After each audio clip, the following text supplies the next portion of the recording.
yung bad. Ito, natatawa ako Tama. dito sa nangyayaring ito, ha? Opo. Na inumpisahan nila, pagkatapos, tinatanggi nila. Di ba? Oh. Yung pension daw ng mga retired na general. Di ba? Opo. Na sila ay kumukontra sa gobyerno, sila ay nagkikriticize sa gobyerno, ay tatanggalin daw. Siyempre, mag-aalboroto itong mga to. Pagkatapos silang manilbihan, 20 years or maybe more, itinaya nila yung kanyang buhay sapagkat sundalo yan hindi naman basta nasa likod ng desk yan. Yes. Pagkatapos yung sa kanilang old age, ay yun na lang ang inaasahan nila. Pagkatapos nila yung kanilang kabataan ay kanilang Naubos ibinuhos. na. Oo, ibinuhos Binuhos. sa paglilingkod, sa pagtatanggol ng ating bayan. Tatanggalan mo ng pensyon. Eto pa, kita mo naman tong administrasyon na to. Opo. Sasabihin mo fake news. Hindi naman fake news. Di ba sinabi mismo nung spokesman ng Armed Forces, yung babae? Di ba? Sabi niya, yung mga kritiko ng gobyerno, pwede naming i-court martial yan at tatanggalin namin ang pensyon. Pagkatapos sasabihin nyo, fake news. Bako sinang-ayuna naman ng isang admiral. Sabi niya, kasi sumusweldo sila. Yan ay pera ng AFP. Pag hindi sila umayos, sila ay pwede nating kasuhan at tanggalan ng pensyon. Nag-express lang naman ng saloobin itong mga retired. At saka, isa sa mga kanilang pinupunteriya, etong si retired Air Force General Romeo Poquis. Ito ay multi-decorated na opisyal. Ito ay nagretiro honorably. Walang masamang record to. Dahil lamang ito ay noong September 21 ay naunang sumugod sa gate ng Camp Aguinaldo. Nakita ko nga siya ron Pero nauna siya, maaga pa lang, kasama namang ibang retiradong mga opisyal ng ating militar at gustong makipag-usap kay General Browner. Usap lang pala Kaya nga ibig sabihin, bakit mo pipigilan? Citizen din naman yan kahit ba military, bago ipananakot mo pa yung pensyon. Mali. Eto pa, kita mo kung gaano ka doble karang administrasyon na to. Pagkatapos nilang sabihin, at yan ay nasa news, itatanggi nila.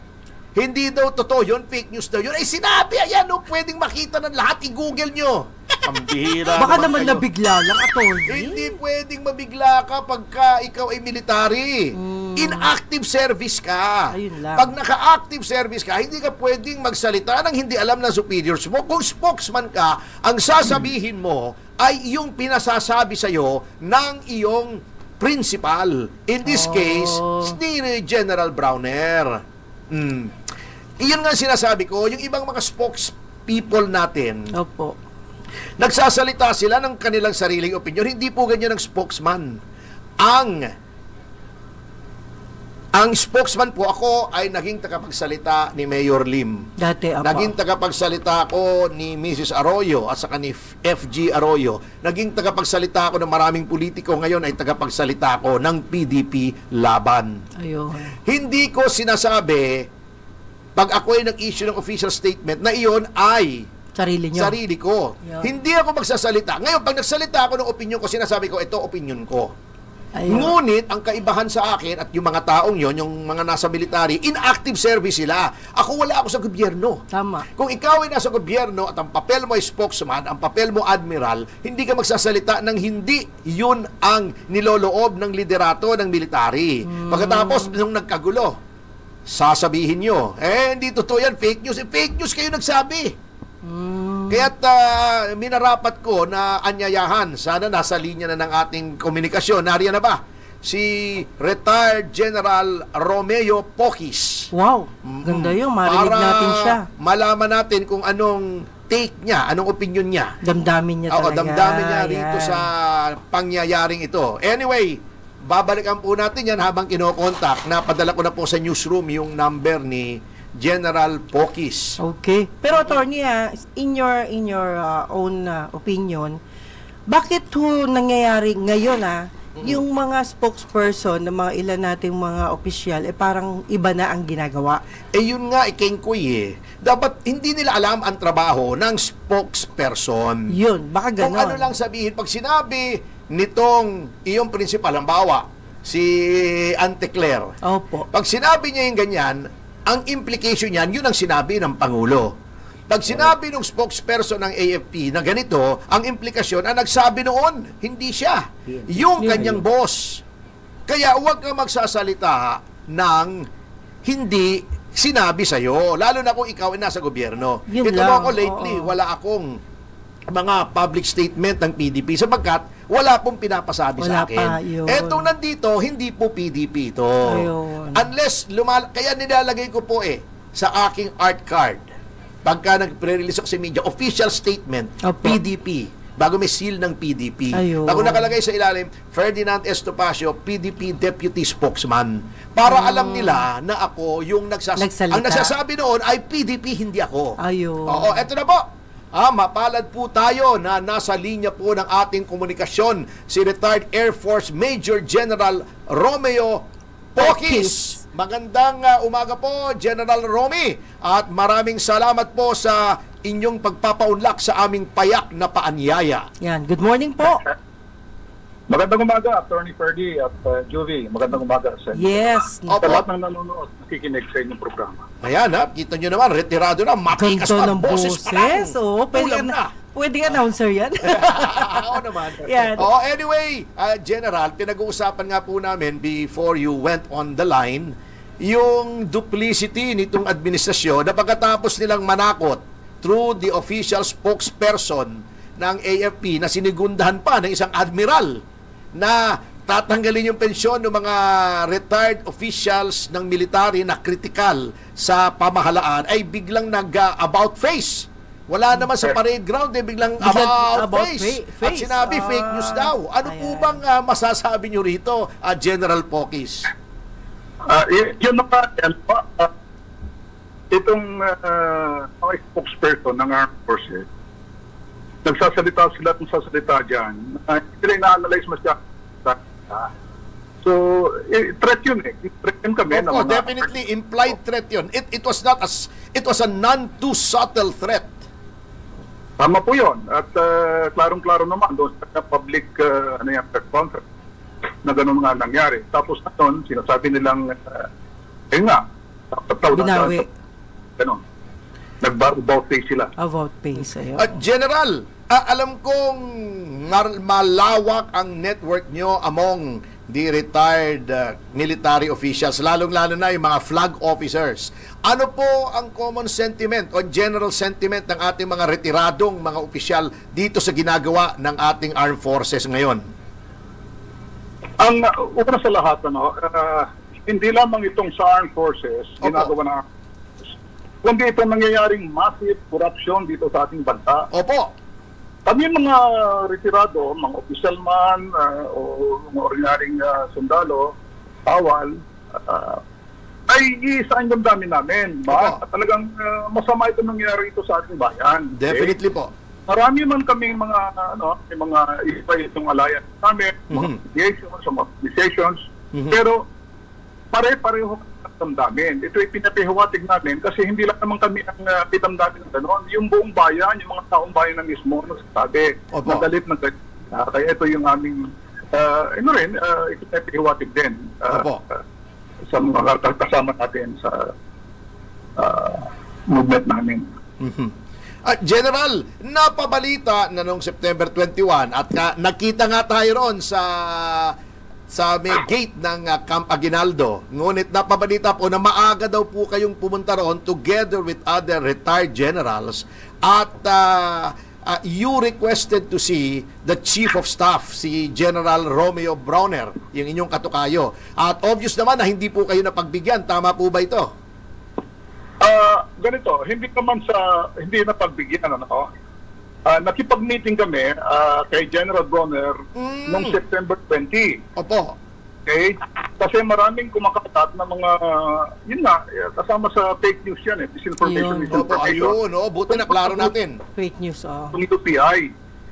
Tapos, pumunta kami doon para i-clarify. Pakilala sa kanila ano yung movement na ito ng People's Initiative. Kasi Opo. by non-political, non-partisan, non-violent, saka Opo. rule of law based ng no. So, yun nga, pinakilala namin. Tapos, andun lahat ng mga battle staff, lahat ng joint staff, andun, mga generals. Opo. Kasama na meeting na yon. Opo. So, klaro naman. Of course, alam naman natin ang position ng armed forces yan ay yung mandate nila based on the Constitution is to protect the people and the Opo. state. Yun ang protect of the people. Yun yun. Opo. So, sinasabi nila doon, sabi ni General Conner na nung ipinapahiwatig namin yung common sentiment, hindi lang ng mga mamamayan, kundi mga ordinaryong sundalo mismo. Sinasabi naman niya na hindi sila pipi, hindi sila bingi, hindi sila bulat. So, kung nararamdaman ng taong bayan, nararamdaman din. Yun lang. Opo. Sa inyong assessment bilang isang dating mataas na opisyal ng ating sandataang lakas, how restive are the members of the ordinary rank and file soldiers tungkol po sa nangyayaring corruption na ito? So, itong yung assessment namin dito talagang hindi lamang majority, kung talagang lubos-lubos ang kanilang hindi naman restive, kundi kanilang matinding damdamin sa corruption. Of course, hindi nila pwedeng ipahiwatig yan openly or in public dahil naka-uniforme sila eh. Alam naman natin yan. Of course, opo. Pero kanilang mga pamilya, kamag-anak, gano'n, ay damang-dama natin sa Manila ang nangyayaring pandarambong dito sa ating bayan. Opo. Kaya, hindi mo iikwas yan na gano'n sundalo. May nararamdaman ba kayong general?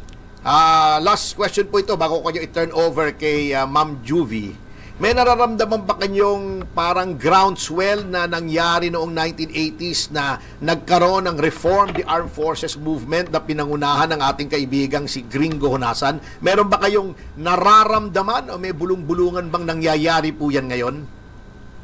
Merong lumalabas na ganyan, ano? Pero kung question natin ngayon ay totally different noon. Dahil noon, 1986 particularly, ang nag-umpis talaga doon ay yung mga sundalo, yung mga Reform the Armed Forces Movement. Opo. Okay? So it's initiated by the military. Opo. Dito ngayon, walang gano'n na initiation ng military. Ang nangyayari ngayon ay ipinakihiwatig ng mga taong bayan mismo kanilang hindi lang pagkadismaya, kundi yung galit at tuot dito sa mga billion-billion, in fact, trillion na ng mga corruption na ito nangyayari. So marami mga alikastas dyan, may ibang grupo. In fact, isa ako sa sinasabi nilang nag-udyok daw ng kudita. Wala kaming pinag-uusapan, wala kaming pinag-udyokan na mag-kudita o sino man. Opo. Wala yun. Opo. Tama po yung kami man sa PDP ay we are against any extra-constitutional regime change. Yes. At ang aming stand, any change must be made within the four corners of our Constitution. Tama po yun. Opo. Yun po yung aming non-political kami. Constitutional based kami. Ayaw namin violence. Yun ang naming nasabi sa mga membro namin. Opo, tama po yun. Oo, kasi sabi nga ni Sting, yung singer, nothing comes from violence and nothing ever will. Di ba yung Fragile? Nothing comes from violence and nothing ever will. Di ba? May kantang ganun. Anyway, General, si Ma'am Juvie ay may mga konting katanungan po sa inyo. General, proud lang po ako sa inyo. At syempre, proud din ako sa mga kagaya rin po ninyo na men in uniform. But then, General, sa ganitong nangyari, anyway, nangyari na po, nasabi yung mali, di ba? Fake news nga daw. So, pakinggan din ho natin sana sila kung fake news yon. At least, nilinaw po ng ating kinauukulan dito sa gobyerno ngayon. So, ngayon po, ano pong next step natin para ho maging maayos din yung communication? Minsan ho, kasi marami yung miscommunication na ipinadadala ng mga tao na hindi naman ho talaga totoo actually. Kasi kagaya na nasabi nyo, ayaw nyo ng kaguluhan. Gayon din po ang mga taong naniniwala sa Panginoon, ayaw ng kaguluhan, di ho ba? Opo, tama po yan, Ma'am Juvie. Kaya po, General, ano pong ipapaalala natin sa mga tao na para hindi basta-basta naniniwala sa mga ganong sa panta kasi ayaw din ho natin Hindi, na pero hindi nga fake news ito eh.